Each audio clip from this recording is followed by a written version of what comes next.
Baik, selamat pagi Ibu. Selamat Selamat pagi pagi. teman-teman. Kami dari kelompok 3 akan mempresentasikan hasil diskusi kami yaitu tentang teknik pengumpulan data dan jenis-jenisnya.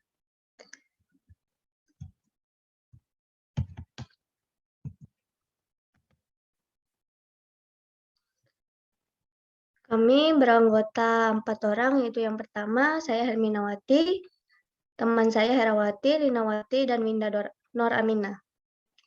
Baik, untuk pemateri yang pertama akan dibacakan oleh Herawati.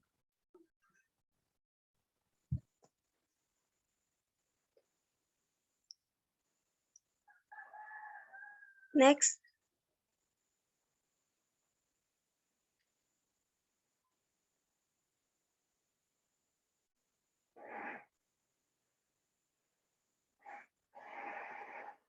Langsung dibaca, Hera. Teknik pengumpulan data dan jenis-jenisnya.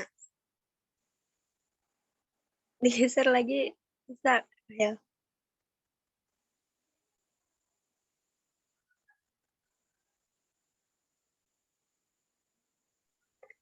Pengertian desain penelitian dan teknik pengumpulan data. Pengertian desain penelitian dan teknik pengumpulan data tidak terlepas dari arti satu persatu kata yang menyusun kalimatnya. Kata desain dan kata penelitian mengandung arti, kerangka, bentuk, atau rancangan, dan motif atau corak.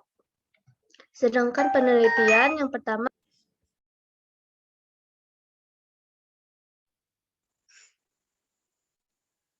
Next. Pengertian desain, penelitian, dan teknik pengumpulan data. Pengertian desain, penelitian, dan teknik pengumpulan data tidak terlepas dari arti satu persatu kata yang menyusun kalimatnya. Kata desain dan kata penelitian mengandung arti, kerangka, bentuk atau rancangan, dan motif. Dekdikbud 1960 200. Sedangkan penelitian berarti pemeriksaan yang teliti, penyelidikan, dan 2. Kegiatan pengumpulan pengelolaan, analisis, dan pengajian data yang dilakukan secara sistematis dan objektif untuk memecahkan suatu persoalan atau menguji suatu hipotesis untuk mengembangkan prinsip umum. Dekdikbud 1960 20. Next.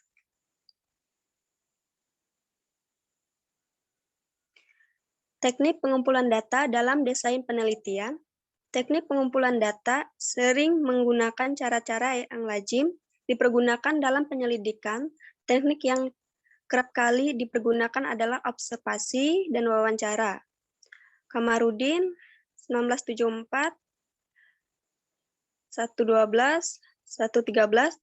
Menurut Winarno Surakmat, teknik pengumpulan data terbagi ke dalam 2 jenis teknik, yaitu berikut penjelasan dari teknik pengumpulan data berupa observasi dan wawancara dalam desain penelitian yang akan dilanjutkan oleh teman saya, Winda Nur Aminah.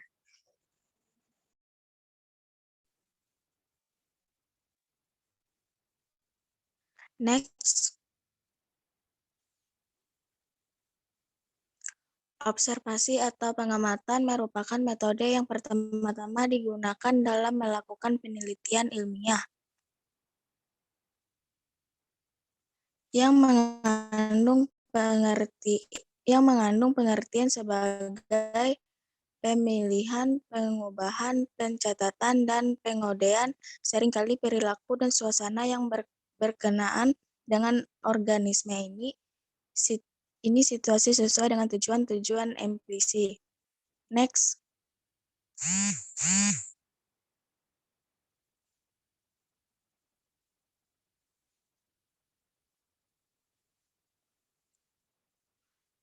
Wawancara. Salah satu metode pengumpulan data yang kedua ialah dengan jalan wawancara, yaitu mendapatkan informasi dengan cara bertanya langsung atau tak langsung kepada responden.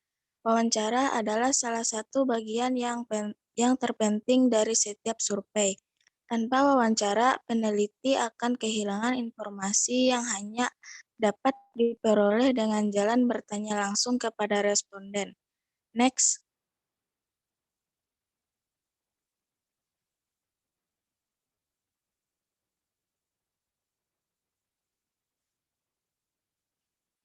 Kuesioner atau angket. Cara ini dapat juga dipandangi sebagai interview tertulis dalam bentuk daftar pertanyaan dengan beberapa langkahnya. A. Menyusun daftar pertanyaan, konstruksi daftar pertanyaan, angket berbentuk angket berstruktur, angket tak berstruktur, atau campuran keduanya. B. Menyusun surat pengantar adalah hal yang tak boleh dilupakan. Surat pengantar ini penting artinya karena sebagai pengganti peneliti untuk menghubungi responden. Pertama, menciptakan suasana yang kooperatif. Yang kedua, menjelaskan maksud pentingnya jawaban. Serta yang ketiga, memberikan keterangan-keterangan mengenai isi angket pada umumnya. Surahmat 1994, 180-181.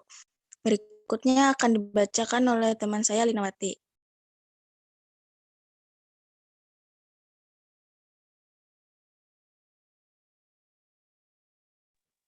Kunjungan rumah. Pengevaluasian peserta didik dapat dilakukan dengan banyak cara. Salah satu cara yang baik dilakukan adalah kunjungan rumah atau home visit. Home visit adalah suatu teknik pengumpulan data dengan jalan mengunjungi rumah siswa untuk membantu menyelesaikan masalah yang dihadapi peserta didik. Menurut Winkel tahun 1995, home visit juga merupakan salah satu program yang diagendakan oleh Humas. Next. Pemeriksaan medis.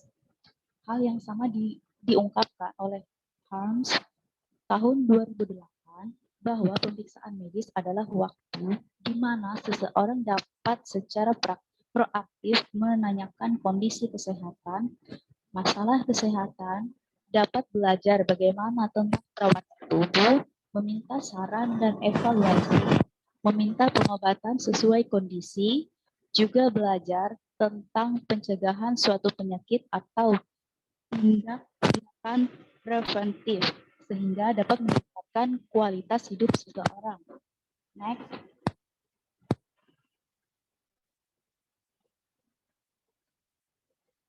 Kesimpulan.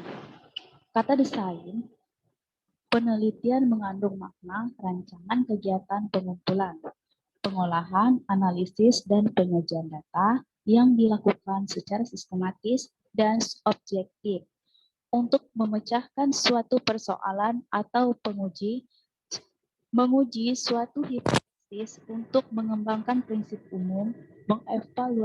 Pengevaluasian peserta didik dapat dilakukan dengan banyak cara. Salah satu cara yang baik dilakukan adalah kunjungan rumah atau visit.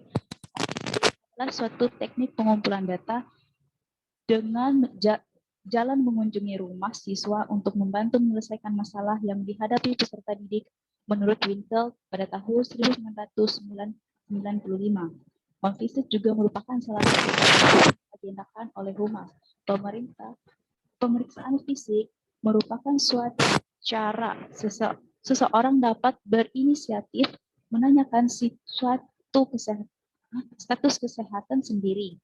Masalah kesehatannya dapat mempelajari cara merawat tubuh, meminta pendapat dan penilaian, meminta pengobatan secara sesuai dengan keadaan, serta dapat juga belajar untuk mencegah penyakit atau tindakan pencegahan sehingga meningkatkan kualitas hidup seseorang.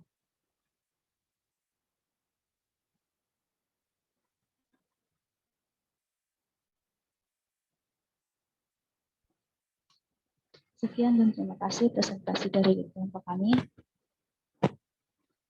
Kembalikan kepada moderator. Terima kasih.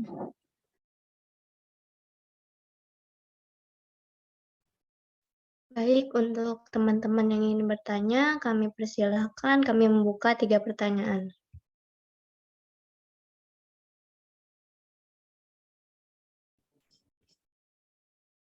Jadi nanti kalau kalian mau share yang bakar ke lapangannya, nanti saya kasih kesempatan. Sebelumnya kita refresh lagi ya. Tadi udah ada kelompok perwakilan yang sudah presentasi. Nah, ini kita mau bahas hari ini tentang pengumpulan informasi. Oke, kita lihat ya. Apa aja sih instrumen yang bisa kita pakai untuk mengumpulkan informasi? Yang pertama ini ada observasi atau pengamatan. Oke. Observasi atau observasi atau pengamatan itu pedoman observasi yang digunakan guru itu bisa berbentuk checklist, paling gampang kan kayak gini. Jadi udah ada Permendikbud atau apa, tinggal nanti di checklist. Dan kemarin minggu lalu udah saya kasih tahu ya, nggak mesti dari itu. Permendikbud itu kayak tambahan. Kalian harus dapat dari buku teori, ya, dari buku perkembangan. Banyak banget buku perkembangan, silahkan dipilih. Dari jurnal 5 tahun terakhir, dipilih aja. Ya, yang sesuai dengan karakter subjek yang akan kalian amati. Jadi checklist ini bisa bersifat terstruktur, rapi, dan tidak terstruktur. Maksudnya tidak terstruktur nggak berurutan gitu. Mungkin ada campur antara aspek A, aspek B, aspek C gitu. Tapi yang penting tapi udah ada daftar checklistnya, tapi nggak terstruktur. Kalau struktur mungkin yang pertama kognitif dulu, aspek kognitif, terus apa listnya, baru nanti lari ke aspek afektif, psikomotor, mungkin seperti itu ya, contoh yang terstruktur. Oke, jadi gampang tinggal kasih tanda checklist pada pernyataan yang menunjukkan perilaku yang ditampakkan atau kalian bisa lihat atau muncul pada si anak ya. Sementara untuk format yang tidak bersifat struktur, pengisiannya berupa narasi atau bentuk pernyataan perilaku yang ditunjukkan anak selama masa pengamatan. Jadi kalau terstruktur itu ada listnya, kamu tinggal checklist. Kalau tidak struktur, ya tetap sih meskipun tidak terstruktur kalian di kepala udah mesti ada gambaran, kalau enggak kan bingung kalian mau observasi apa ya. Tapi tidak tertulis secara detail, kalian bisa juga mau bentuk checklist, nanti kalian kasih keterangan atau ini misalnya si A dapat berjalan dengan satu kaki, dapat melompat dengan ajak gitu, napak dua kaki, atau dapat berjalan dengan seimbang di balok titian misalkan. Atau si A ini bisa menangkap bola yang temannya lempar, ya itu narasi itu. Contohnya ya, hasil observasi narasi, ya kalau di sini dibilangnya tidak terstruktur. Kalau yang terstruktur itu ada checklist-checklistnya. Contoh pengamatan. Pendidik mengamati Yasmin, ini nama samaran lah, usia 5-5 tahun, yang sedang bermain peran sebagai penjual sayuran. Yasmin menata jualannya, tomat di piring besar, cabai di piring lainnya, sayuran di baskom kecil. Saat ada pembeli terjadi percakapan. Yasmin ya, mau membeli apa? Membeli tomat. Yasmin, tomat yang besar atau kecil? Besar. Nah mungkin nanti ada si Yasminnya kasih, tomatnya ternyata dia minta yang besar kan pembelinya, tapi dikasih Yasmin yang kecil. Itu kalian udah dapat ini kan? Dapat observasi catatan. Wah, berarti apa? Si Yasmin berarti belum mengenal apa? Konsep Besar dan kecil. iya.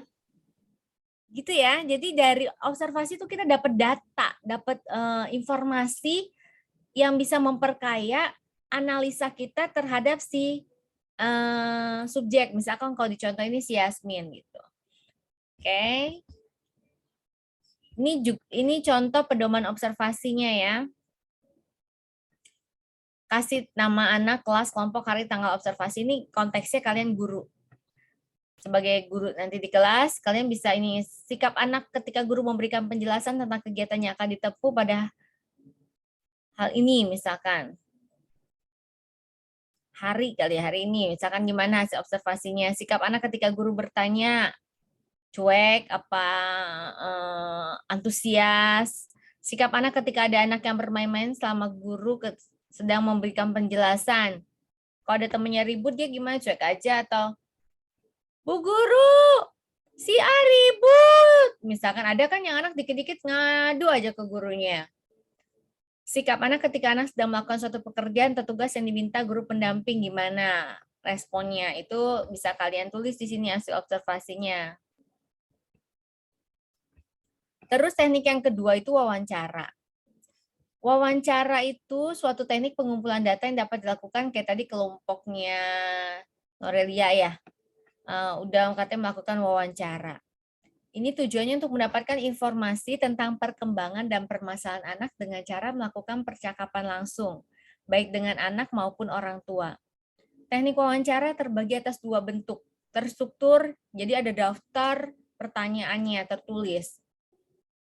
Bisa juga udah dalam bentuk kuesioner. Jadi misalkan apakah anak ibu sudah bisa mengenal konsep besar dan kecil? Misalnya ketika bermain, dia tahu mana yang besar, mana yang kecil misalkan. Udah ada, ya dia tahu misalkan kata ibu gurunya atau wawancara orang tuanya tinggal di checklist. Kalau yang tidak struktur, jadi memuat pedoman wawancara memuat pokok-pokok pertanyaan. Jadi pertanyaannya lepas gitu, tidak struktur itu. Jadi nanti jawabnya misalkan gini, apakah, permisi Bu, apakah murid ibu atau siswa ibu yang bernama X sudah dapat mengenal konsep matematika, misalnya dia tahu satu apel itu apelnya satu, misalkan kayak gitu. Oh iya, dia tahu gini, nah itu dicatat. Terus apalagi misalkan yang terlintas lagi pokok pertanyaan, misalkan gimana ketika dia menghadapi temannya yang sedang sedih, misalkan di kelas, cuek aja tuh, misalkan catat.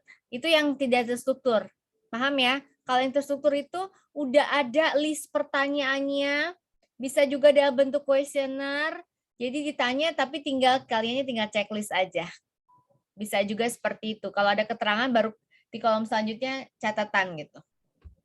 Kalau yang wawancara tidak struktur itu lebih bebas, jadi lebih banyak narasinya. Oke, ini contoh pedoman wawancara struktur. Nah, jadi kalian tinggal checklist senang, ragu-ragu, tidak senang kayak gini. Apakah kamu senang atau tidak main di PAUD ini? Misalkan wawancara anaknya. Kalau wawancara anak tuh harus pakai bahasa anak ya, jangan, Dek, kakak mau bertanya, apakah adik senang atau tidak main di PAUD ini? Kaku kan? Misalkan kamu nanya ke anak kecil, adik-adik, kamu senang gak sih kalau main di sini? Misalkan lagi di sekolah, senang gak main di PAUD? Senang aku, apa yang bikin kamu senang? Jadi kamu harus lebih luas ya kalau sama anak-anak nanyanya. Kalau sama guru mungkin lebih sopan, jangan, Bu, gimana Bu anaknya? Jangan sok kenal, apalagi gurunya senior, maksudnya udah tua, nggak bisa diajak, maksudnya nggak bisa diajak bercanda, kamu SKSD gitu. Jadi harus lebih beda ya.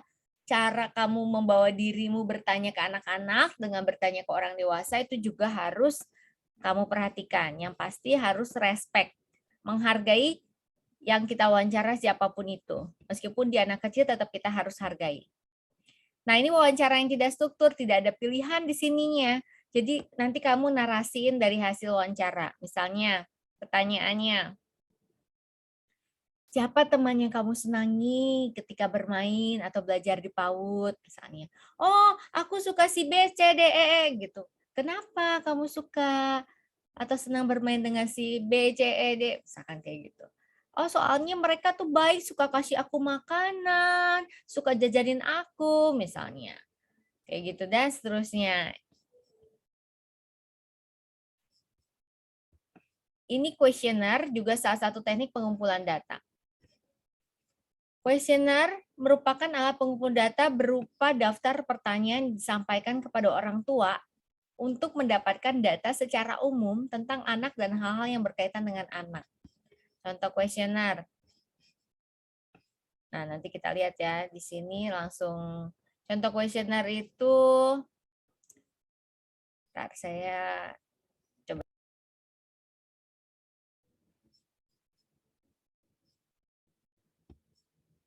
Oke, ini contoh kuesioner ya.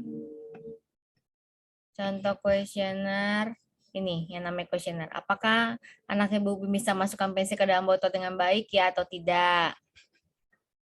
Terus apakah anak ibu bisa memasukkan pensil dalam botol dengan sempurna ya atau tidak? Apakah anak ibu pernah bermain bola?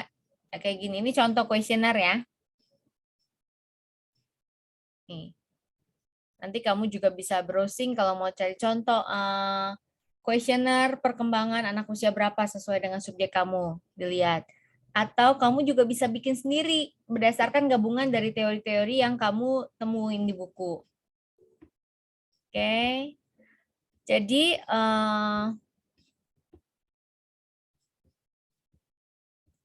itu contoh-contoh teknik pengumpulan datanya ya.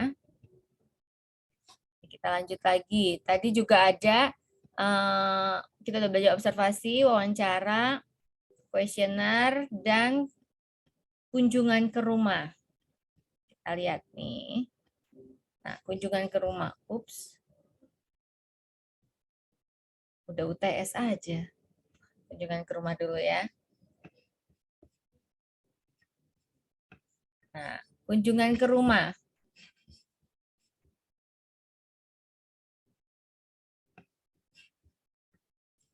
Kunjungan ke rumah merupakan salah satu teknik yang dapat digunakan guru untuk lebih memahami bagaimana perkembangan dan permasalahan yang dihadapi anak.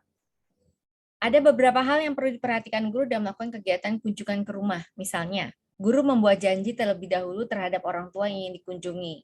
Guru menyampaikan maksud dan tujuan melakukan kunjungan rumah kepada orang tua. Jadi guru menyiapkan diri, di sini anggaplah kalian guru ya, calon guru kan, menyiapkan diri baik kemampuan komunikasi maupun pertanyaan-pertanyaan yang akan ditanyakan.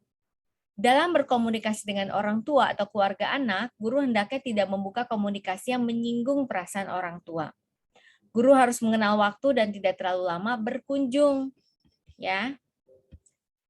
Dan juga nanti kita bisa dapatkan kalau memang diperlukan itu pemeriksaan medis.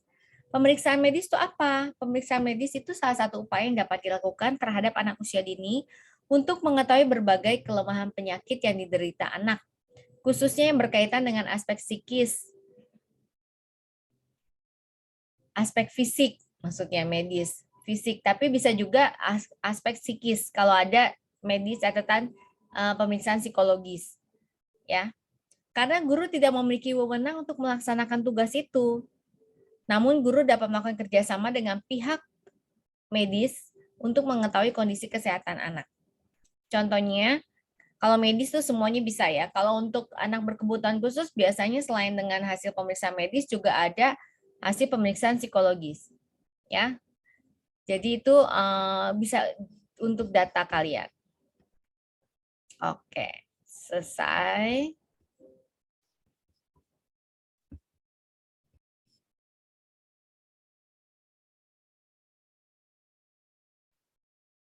Baik, selamat pagi Bu dan selamat pagi teman-teman. Di sini kami dari kelompok 3 mau mempresentasikan hasil kami dalam mewawancarai anak. Dengan anggota saya sendiri, Ki Anggela Gabriela, dan teman-teman saya ada Trisma Yesti, Norelia, Sri Indah Astuti, dan Lisa Monika Putri. Slide selanjutnya akan dibacakan oleh teman saya.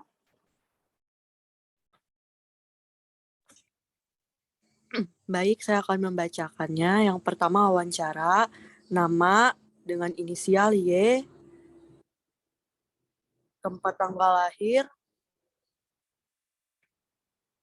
Palangkaraya 21 Februari 2017, usia 5 tahun, hobi menggambar, makanan kesukaan, nugget dan ayam goreng, minuman kesukaan, buah pita, warna kesukaan, warna-warni pelangi,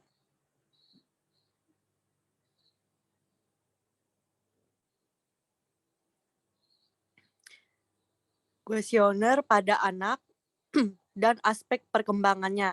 Yang pertama, nilai agama dan moral. Anak bisa mengajak dan suka berdoa bersama papa dan mamanya dan menjaga kebersihan diri. Motorik kasar dan halus. Anak bisa memakai sepatu sendiri dan pasang baju dan celana. Sosial emosional, anak bisa menjaga emosinya dengan baik seperti ramah kepada orang lain atau sekitarnya. Slide selanjutnya akan dilanjutkan oleh teman saya, Norelia.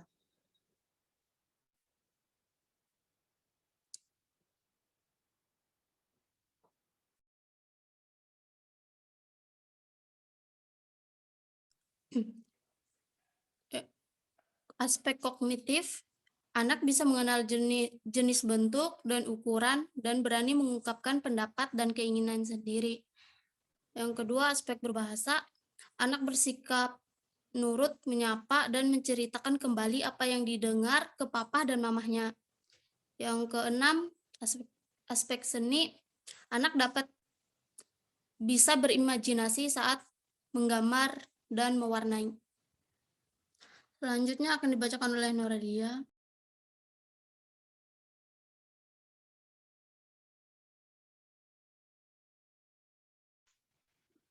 Baik, berdasarkan wawancara dari ibunya, kami mendapat bahwa riwayat sakit anak itu pernah mengalami tipus, malaria. Kalau untuk yang susah makan ini sepertinya tidak untuk riwayat sakit, dan demam berdarah, DBD.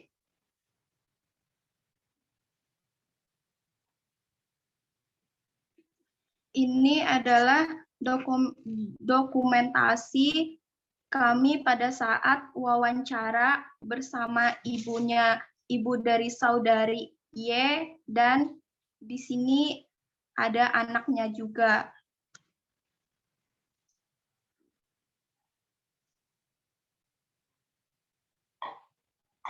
Sekian pemaparan yang dapat kami paparkan, kurang dan lebihnya kami mohon maaf. Selamat pagi.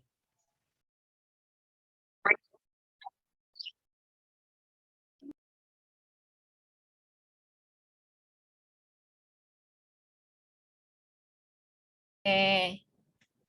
Tadi ada contoh, coba dilihat di slide yang bagian observasi.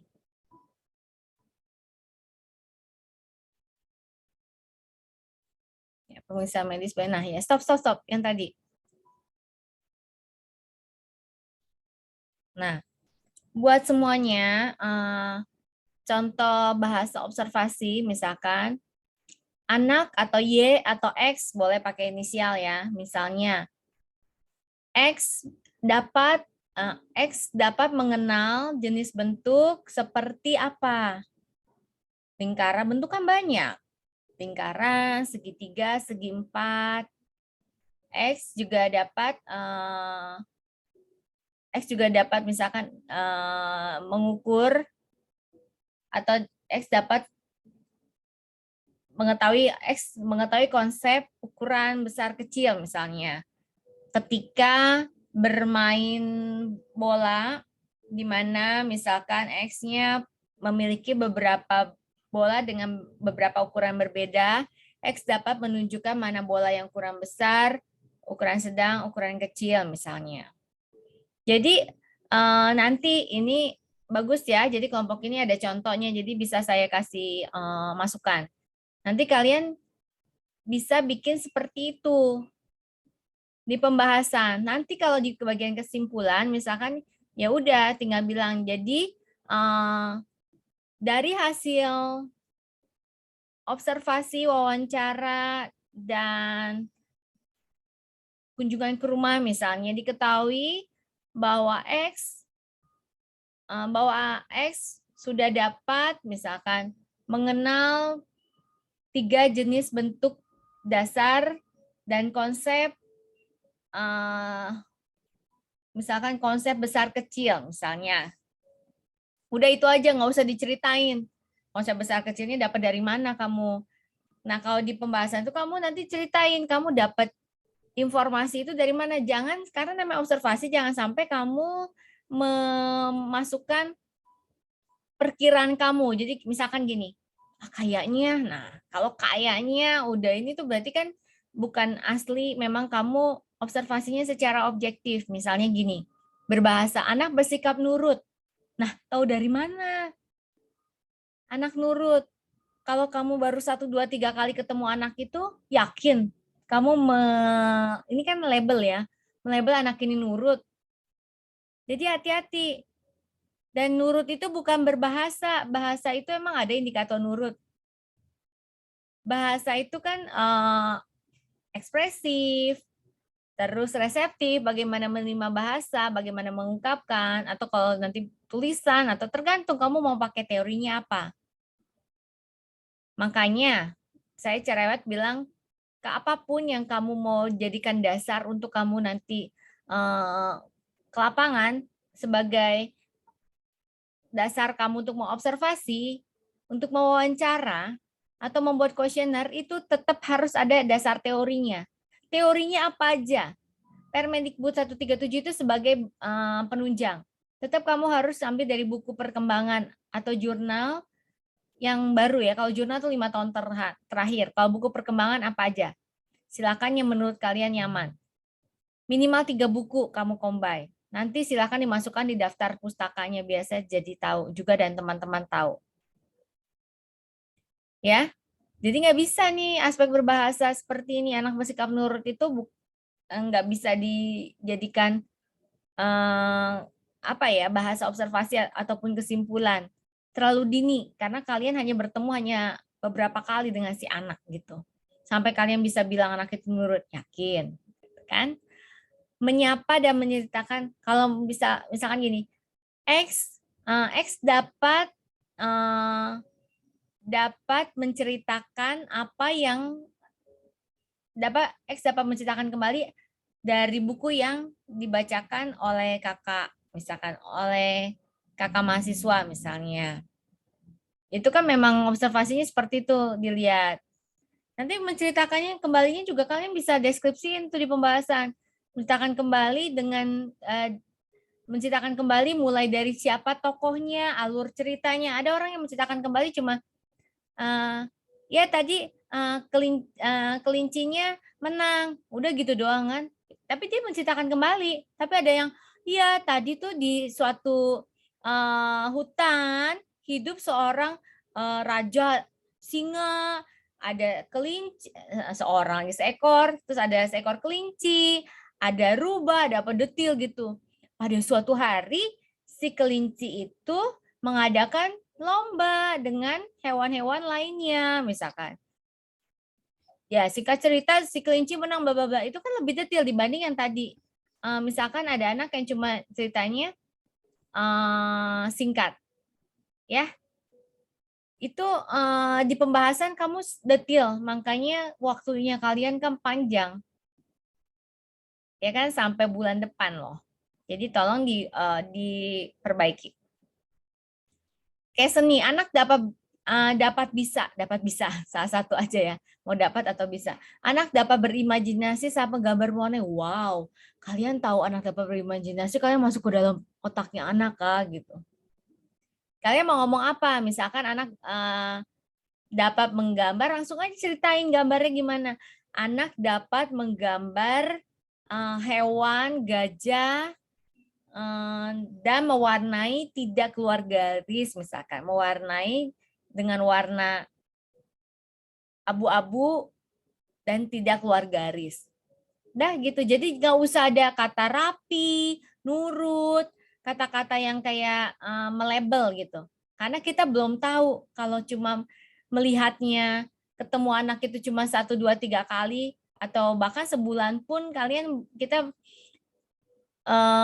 nggak bisa langsung bilang anak ini imajinatif, anak ini nurut, anak itu kita terlalu dini ya. Gitu. Kalaupun orang tuanya bilang, jadi kalian wawancara orang tua terus orang tuanya bilang anak ini nurut, tetap kamu jangan langsung percaya. Kamu juga observasi gitu. Kalau diobservasi beberapa kali kalian datang, ketemu ketika sama Gia, ketika sama Norelia, ternyata memang anaknya nurut, taat aturan. Kalau dikasih aturan dia ini, kalian baru bisa bilang, misalkan di aspek sosial emosional, si X ini dapat mengikuti perintah yang diberikan dengan sigap misalkan. Jadi kalau dikasih perintah apa, kasih instruksi apa, dia sigap gitu, langsung bisa mengikuti, mematuhi. Gitu. Itu lebih objektif daripada kita bilang anak itu nurut. Gitu, ya. Ada pertanyaan nggak?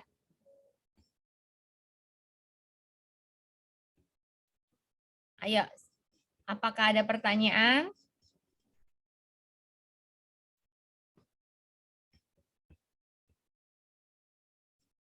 Nggak mesti kelompok ini. Kelompok lain kalau ada pertanyaan, silahkan. Kalau nggak ada, saya simpulin ya. Berarti kalian nanti silahkan boleh di grup, nanti di WhatsApp grup, kasih info kelompok siapa aja anggotanya, subjeknya usia berapa. Ya. Nanti yang belum dapat subjeknya juga laporin di WhatsApp grup itu. Oke? Jadi kalian silahkan mengumpulkan data. Tugas kalian adalah sekarang baca buku, kumpulin buku, baca jurnal, kumpulin instrumen-instrumen untuk pengumpulan data. Jadi bisa observasi, wawancara, bisa kuesioner, bisa kunjungan ke rumah, catatan medis atau catatan pemeriksaan psikologis. Semakin banyak, semakin lengkap, semakin kaya informasi yang kalian dapat mengenai si subjek. Dan ingat, bikin bahasanya itu jangan ada penilaian kalian. Kayak tadi anak itu nurut, si A ini pinter. Loh, pinter itu menurut kamu beda loh, pinter menurut si A, menurut si B. Jadi itu kan subjektif. Jadi kalau mau bilang anak itu pinter, bilang aja. Karena kamu dapat dari mana datanya. Jadi bahasakan data. Si A sudah si A 3 tahun. Dia sudah memiliki kemampuan kognitif di atas usianya, misalkan. Dia sudah dapat, misalkan 3 tahun cuma diminta bisa berhitung 1 sampai 5, misalkan sudah bagus. Tapi si A ini bisa menghitung sampai 1 sampai 100, misalkan. Gitu aja. Jadi ada bukti-buktinya kamu ngomong apa, dari mana datanya. Kamu mengatakan si A ini sudah bagus komunikasinya, datanya dari mana, gitu. Ya. Oke. Silahkan minggu ini mantapin teorinya, karena nanti kan ini ya tetap harus dari teori, bikin dasar checklist observasinya, wawancara semuanya harus dari teori perkembangan anak sesuai usia subjek kalian. Oke, selamat bersenang-senang, jangan jadi beban, enjoy gitu kerjainnya, karena ini nanti kalian ketemu anak, ingat prokes. Izin dulu, izin, prokes. Izin kalau nggak diizinin, nggak boleh maksa. Kalau diizinin, kalian tetap prokes. Nanti diatur aja pakai beberapa orang, apa mau semuanya sekaligus berempat langsung, atau berdua-berdua, nanti silakan diatur aja. Oke, selamat pagi. Selamat bersenang-senang dengan tugasnya. See you in couple weeks ya, beberapa minggu ke depan, karena kalian akan mengerjakan tugas kelompok mandiri. Selamat pagi. Pagi, Bu. Terima kasih ya.